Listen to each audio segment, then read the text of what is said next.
In a shocking turn, Gervonta Davis faces exposure and likely defeat against Lamont Roach. Man, Ray in the building. Double R.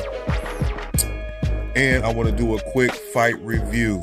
Just got home from my partner Lula's house. Shout out to Sean Chaney in the building. We had a fight party over at his spot.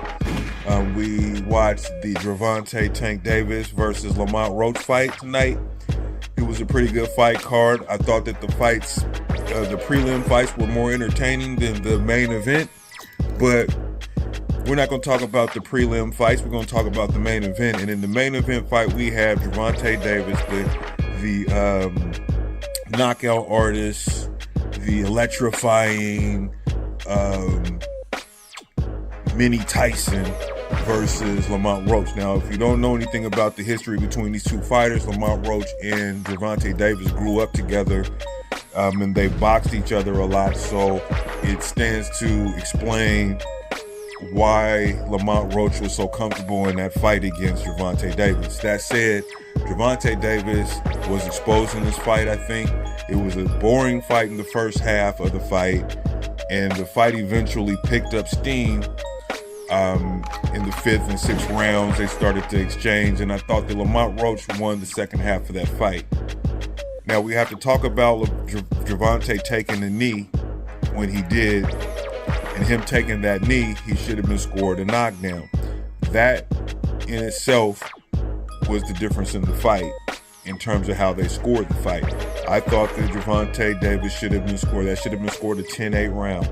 And not only that, I'm not sure, I forget whoever was doing the unofficial scorecard actually had Tank winning the fight that he took, winning the round that he took the knee in. That's some bullshit. You took a fucking knee. That was after a punch that connected. He said the braids got in there, the grease from his braids got his eye, and he took the knee. Fuck out of here. This is boxing. That was a loss for Tank. Tank was exposed. It was a draw. They did that to save face. That's my opinion on this shit. I'm sure that a lot of you who watched that fight, if you was really like looking at the fight and scoring the fight, who hit the cleaner punches, who seemed to have a game plan.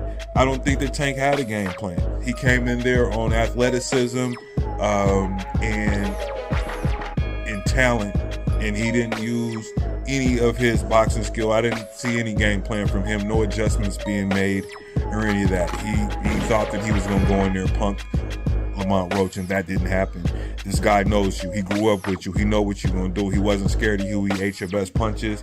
Is Tank's power gone? Is it a matter of styles that make fights? I don't know. But to me, I'm looking at him fighting Shakur Stevens a little bit different. I once was saying that Shakur Stevens would lose to a Tank and be knocked out, but I don't know. Does Tank even still have that same power? Because it looked like he's slipping a little bit. But that's just my thoughts on this. In my opinion, I had Tank losing the fight by 2 rounds. And I do count the round that he took the knee in as a 10-8 round. That's a knockdown. However you want to score. But anyway, that's all I got for y'all. Y'all have a good one. Good night. I'm finna watch me a movie, go to bed, and enjoy the rest of my weekend. Y'all do the same. Peace and blessings. Out.